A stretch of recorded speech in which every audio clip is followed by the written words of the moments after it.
So we're here with two-time World Series champion, Anthony Bonda.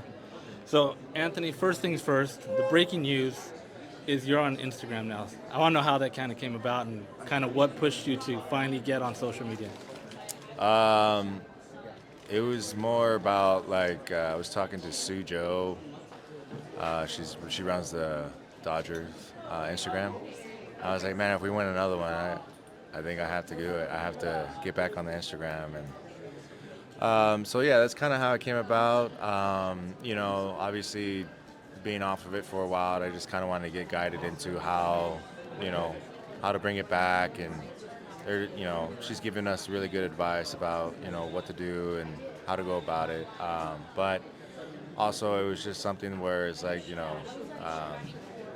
we're excited about in the sense of like sharing it with fans, appreciating the love and support, and just giving somebody the fans the inside look of what it is to be a Dodger player, baseball player. So that's something that's kind of how it came about. Yeah. So have you kind of enjoyed it so far? Kind of just, I'm sure your interactions with or people trying to contact you are probably through the roof, right? Or kind of, how are you kind of handling all that? Just kind of trying to stay off of it as much as I can. Do what I need to do and then get off of it. But overall, it's just like anything else. Social media. Everybody has a hand in it in the sense of trying to reach out, and we just try to post content and then get off of it. Yeah. So I wanted to ask you real quick, kind of what your thoughts on, when you guys won the World Series, right? And to me, I've seen like you guys never get the respect, right? It's oh, maybe the better team didn't win this time around. When Dodgers won 2020, oh, it's Mickey Mouse championship. There's always some type of excuse when the Dodgers win, and then when you guys clap back, like Kike, then they're still on you guys for that as well. I mean, kind of, what do you say to those people that don't give you guys the respect, but they're still talking about you guys? For me, personally, like I know what it takes to, basically get to that point and win it, and everybody sacrificing, everything they do as far as my teammates. We're in that clubhouse. We're a tight knit group. We typically just kind of let it you know, just let it talk. Let the people talk. Let whoever wants to say whatever. At the end of the day, we won it. At the end of the day, we worked really hard, just like any other team. It was a great series. Toronto was a great team. And ultimately we came out with it. So, people are gonna always have opinions about whatever it is. Just it doesn't take away from all the hard work and dedication that everybody in that clubhouse, everybody involved in that championship, from the stadium workers all the way up to Shohei and Doc and everybody. Like, it takes everybody, and people don't realize that. And so at the end of the day, they can say what they want, but there's a reason why we came out on top. There's a reason why we won it. It's not just given. It's all earned. It's all hard work and dedicated to LA and the city and everybody around. So yeah. So we know how close that clubhouse is. I mean, you guys do everything together. We heard some of you guys even got some ass tattoos. Yeah. There's three guys. Are you gonna get I know you're getting a tattoo. Are you getting an ass tattoo too? I don't know. I'm running out of room, so I might. I don't know. Yeah, I don't know. it was Ben Rorvet's idea, or kind of that's what kind of Mickey Rowe was talking about. I don't really know whose idea was it. I know Kirby always told us it wasn't his idea, but he always had the idea of if he ever won it, he was going to get that tattoo. And he started in the minor leagues with that idea, and finally he got one, so he got the tattoo. But yeah, Miggy was funny. I think they're all funny. It's all celebration. It's all fun. It's all memories. And for them to do it at a party, that was crazy. But yeah, it was fun. What are those Mookie parties like? That Mookie Betts party. I mean, Freddie Freeman's doing the worm. Like, I mean, those parties got to be off the hook, right? Yeah, they're a lot of fun, man. They're a lot of fun. It's just a celebration to the series or to the season. Congratulating everybody that who put all the hard work in, everybody that was involved. Just be able to win it and bring it back to LA. And I think Mookie throws a hell of a party. That's for sure. Did you know Freddie had that in him? Yeah. I mean, yeah. I knew. Freddie, he can dance, and then I just didn't know if he was gonna get back. Nah, he's fun, man. He's funny. He does some ordinary things where it's like it's Freddie. It's Freddie. People that know him, he's a fun dude. Love that guy. Awesome, man. I appreciate it, Anthony. Best of luck. Three-peat next year, right? That's the goal. Thank you. So I'm here with World Series champion Justin Dean. So Justin, I know you've heard that a couple times now. I'm sure it doesn't get old, right? Nope, no, it won't ever get old. It's got a really good ring to it. It still doesn't feel real, so but I'm loving it right now. So first thing, I mean, I want to talk about, right, that famous play now, right, the wedge ball in the outfield. Kind of take us through your thoughts, kind of what you saw, kind of maybe explain the rule. There's so many people that don't know that rule or knew of that rule, and kind of your thoughts on that. Yeah, the hitter Barger, he hits the ball hard. He was hitting the ball hard all series, all playoffs really. But so I'm expecting him to hit the ball, and he did hit the ball really hard towards the wall. And I know how that wall plays. How I was playing it off in BP, the ball bounces off the wall pretty hard, So I was ready and expecting it to bounce off really good because he hit it really good, and it just didn't move at all. It stopped immediately, so that automatically threw a red flag in my mind. And then I'm thinking about it in my head as I'm running towards the ball. I'm like, is that a stuck ball, a dead ball? And I'm looking back, and Kike's got his hands up, and I'm like, yes, I agree. Throw my hands up, and just trusted that was going to be the right call, and that the umpires were going to see that, and that was the rule. I haven't seen that play happen at this level of baseball, or like at these nicer stadiums. It's just I feel like the rule was made, when we used to play on maybe travel ball fields or like other, not as nice fields where there might be chain link fences. The ball can get stuck. So it's rare to see that in this type of stadium, but it happened. Yeah. And I saw reports too, like that ball getting stuck there. I mean, it really like had to be something to get it stuck, because there was guys that went out there and they were throwing balls like into that little wedge, and you couldn't get a ball stuck in there. So to get it in there, to get it stuck, it had to be stuck, right? Yeah, correct. I don't know the numbers or the chances of what it had to be, but like it was perfect. He hit it at the perfect angle. He hit it at the perfect speed. He smashed it. So it was super crazy. That's like a one of one thing for that to happen. You can't recreate that. Yeah. So I wanted to also just get into a little bit. And I know, since you've come up, you've been great. Kind of just expressing kind of what you've been doing here. I mean, when you got the call up to come up, to LA, kind of what were your first kind of thoughts and being on this team and knowing the expectations of this team?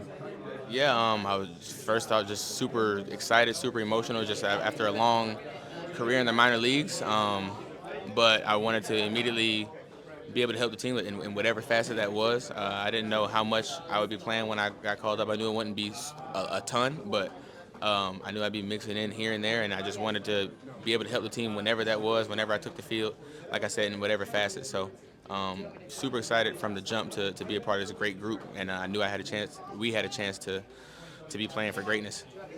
So I don't know if you've heard this, but there's been a lot of talk of like, the best team didn't win the World Series, all that nonsense. Like, this is a 7-game set, right? When you play, you got to win 4, and the best team is going to come out on top. I mean, what do you have to say? Those guys are saying like, hey, the best team didn't win, or whatever, right?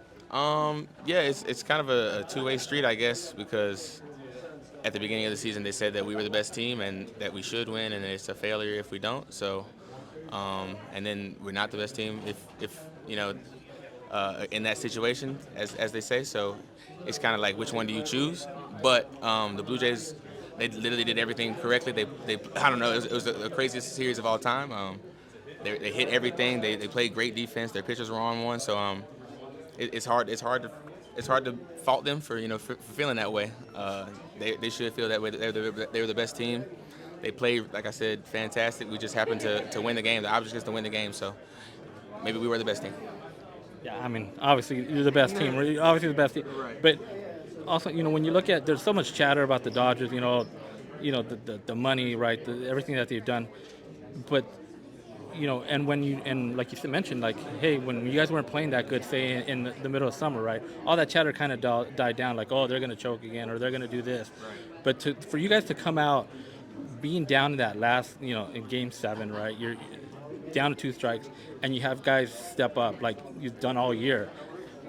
What can you say about those guys, Miguel Rojas, Yoshinobu Yamamoto, coming out doing their? I mean, pretty much everybody on that roster did something to impact this World Series, not just the World Series, but throughout the season, including yourself, right? You'd come in defensive replacement, stuff like that, to help this team get those wins. Yeah, it's just a testament to the group that we have and the mentality that the group takes hold of. We know the talent is there, but the talent doesn't usually win on its own. You've seen a lot of talented teams not reach the goal that they want to reach. So it's everyone having the mentality of buying in to the ultimate goal. It's everyone coming every day to the yard and putting in work and putting in extra work, regardless of status, regardless of how big these stars are. Like they work super hard and they're super detailed, and we just play together. So it's just all of that coming together is a world championship recipe for sure. Last one, Justin. So on that play that gets hit in the 9th inning that Andy Pages ends up catching, with you guys looking at that, what's going through your guys' mind in the dugout as that plays unfolded? Yeah. As he hit it, I'm like, oh, that's he hit it well, but he hit it high. And then I looked and saw where Kike was playing, and he was kind of shallow, so I didn't really think he was going to get there, at least in real time. And so I'm watching Kike pretty much the whole time. I didn't see Pages anywhere, and then all of a sudden he comes out of nowhere. I saw immediately that he did secure it, but it was crazy to see that him just fly out of nowhere and catch that ball. There's just a ton of plays over the course of the last 2 games, of course the whole playoffs, but the last 2 games that stick out. It was amazing. Awesome, man. I appreciate it, Justin. Much success. World Series champion, man. That's for life. For life, man. I appreciate LA. I love LA, man. World Series champion. All right, so I'm here with World Series champion Will Clint. Not just World Series champion, but World Series hero, forever in Dodgers lore after that Game 3 performance. Will, man, how you doing? I'm good, man. How are you doing? Awesome, man. I just wanted to what's the last 10 days been like for you? From Game 3 through the World Series championship, the parade, this meet and greet today. What's kind of life been like for you those last 10 days? I mean, it's been a complete 180 from where I was, 2 weeks ago, just sitting at home in Arizona, and then, getting on the roster, and then everything that happened with Game 3 and on, where like my life's just completely flipped around. And it's been, been so great having the support from everyone in Los Angeles, and getting to be able to bring them home a World Series has just been unbelievable. So speaking of Game 3, kind of take me back to that moment, right? The game goes in extra innings, kind of where you're at, in the bullpen, kind of knowing, okay, when you're finally going to come in, and kind of what was expected. Like, hey, you're going to go out there, like, you're in there for the remainder of this game. Kind of what was told to you as you went in? Yeah, I mean, we were all just like waiting to hear our names called. I had thrown in Game 1, and I kind of got like my feet wet, and so I was nervous then, but it kind of like helped me calm down a little bit. But then as the game goes on and like it just keeps going and going, and you're get more anxious like watching your team than you are like worried about pitching. And so we just guys kept going out there, and then Henriquez went out there, and I was like, well, I'm the last one left. Like, if we don't win here, I gotta finish the thing. And so, I heard my name, or I guess I just assumed I was going in, but I heard my name for that next inning, and I was like, okay, like if we don't, walk it off here, I kind of got to lock it in. And we had some traffic, so I was like, all right, like maybe we do it. But we got that third out, and I just kind of went out there, and I was like, all right, like I got to finish this thing. Like, I'm not going to let us lose. And so each time I came back in and went back out between innings, it was the same thing, like keep going, and so that's all I was thinking about, just keep going, and, don't let the team down, and, we're not going to lose this game. So you went out career high, 72 pitches, right? Yeah. Never thrown that many at this level. I mean, what's your thinking? Like, like you said, you're not going to let this lose. Did anybody come to you and say, like, okay, maybe one more inning, another, you kind of just go out there, and you're ready kind of just to go right back out there? Yeah, I think either after the second or third inning, like McGinnis, our assistant pitching coach, came and like asked, how many I was good for, and I just told him as many as you guys need. Like, I knew I was the last one. I was not going to make any of our starters try to do what Yoshi almost did, and then eventually did do in Game 7, obviously. But no, I was just going to try to keep everyone healthy and not have to go in there. And I just wanted to keep going. And so every time I came back in, that's all they kept saying, keep going. And so when I was out there, I knew I was the last one. And like, even if you start to feel tired, you just got to find like that extra gear. And we were 17, 18 innings in, and everyone's tired. And so it's kind of like who is stronger, mentally, and just kind of finding that will to win. So yeah, I mean, like I was saying, forever in Dodgers lore, it's going to be remembered, with the Gibson home runs, the Freddie home runs, and Freddie home run that night. So just awesome performance. I want to go back a little bit to earlier this season when you were let go by the Mariners and you ended up getting traded to the Dodgers. Kind of what were your first thoughts when hey, they told you, hey, you just got traded to the Dodgers? Kind of what were your thoughts? Yeah, I mean, first of all, super depressed after getting DFA'd. Obviously, because I had been like trending better. It wasn't a great start to the year for me, and I figured something out and it was going well. And I woke up to a phone call at 9 a.m. on a Saturday. It's like, oh, maybe something happened and I'm going up. And then I answer and it's like, hey, we're going to DFA you. And I'm like, oh, well, that's not it. And so, you just get really down. And then later that night, I get a phone call from the Dodgers saying, hey, we're trading for you. I'm like, well, this is significantly better than anything I've, gone through so far. And to just feel wanted by a team of that caliber, really, it's still some confidence, and obviously they know what they're doing. And so just that was a complete 180 in the matter of 12 hours. And so I couldn't have been, more excited to come here. And then obviously everything that's happened since has been unbelievable. And what was that kind of that initial conversation when you arrived? Did they tell you kind of what they were expecting of you, kind of what they wanted you to do, now being with the Dodgers? Yeah, a lot of it's kind of based around they liked my fastball shape and my curveball, and my slider hadn't been performing or had been a little consistent. And so we scrapped my slider that I was throwing then, focused more on fastball, curveball, and then cutters to lefties. And so that really helped me, get a lot more comfortable with my curveball. And so I just was basically pitching fastball, curveball, and cutter for the first couple, weeks here. And then we went through it and we're all right, struggling a little more with righties. And then McGinnis helped me add a new sweeper that I started throwing and just basically turned my curveball sideways. And so, that was the big thing there, and just not being afraid to go get hitters, really, and just getting ahead of guys.